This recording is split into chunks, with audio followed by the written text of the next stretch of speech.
We are witnessing the United States government and the Pentagon war hawks pivoting to Asia. But this is not the first pivot to Asia. The US government has waged a war on Asia for more than a century. In 1899, it waged a war on the Philippines to make the country a US colony. Over 1 million Filipinos died. Then against Japan in World War II, when the US government callously dropped nuclear bombs on Hiroshima and Nagasaki. Hundreds of thousands of Japanese civilians lost their lives. Survivors and their children continue to suffer with deformities and cancers generations later. Then in 1950, the US waged a war on Korea, split the country into two. Over 3 million Koreans, majority of whom were civilians, were killed. Then came the US invasion of Vietnam, which killed more than 4 million Vietnamese people and hundreds of thousands of Cambodians and Laotians. Now, the US government is once again making war preparations, this time against China, a country inhabited by over 1.4 billion people. The US is preparing for a so-called major power conflict, which of course is a pleasant way of saying World War III.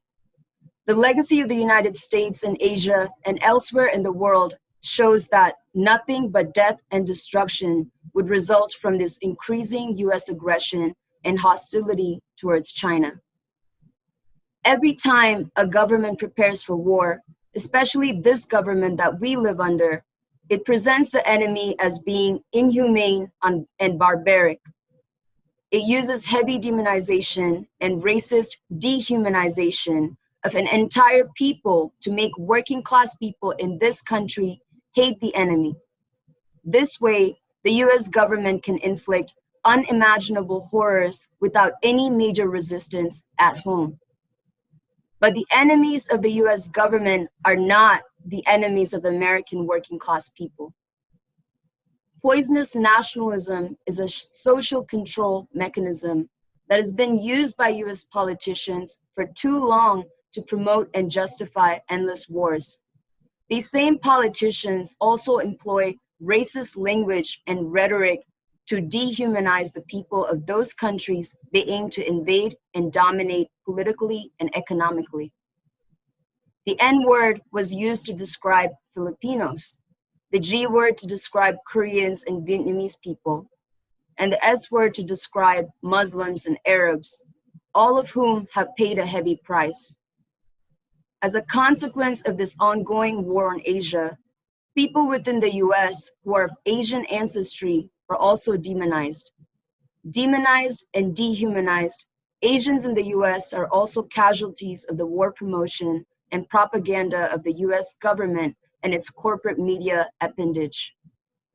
Asians and Asian Americans face racism and demonization as the US once again pivots towards Asia and the war drive heightens. We are othered easily by those in power because we are not white.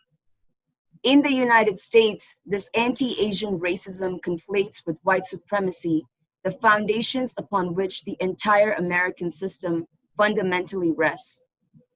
Those who do not experience racism might not feel what people of Asian descent have felt at different times as they do now in this country: fear, marginalization, and isolation.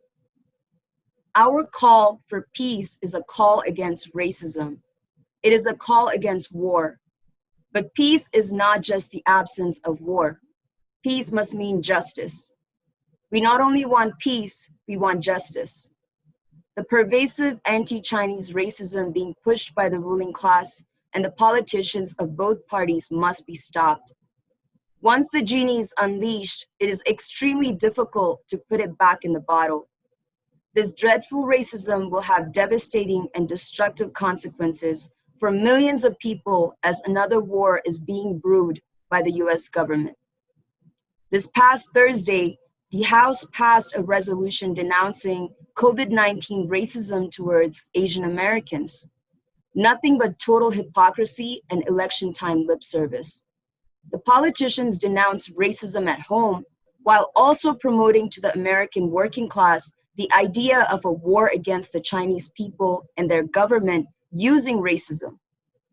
In this period, when the US government is once again pivoting towards Asia, it is imperative that all people that are for peace and justice and against racism stand with the Asian community, especially the Chinese and Chinese American community.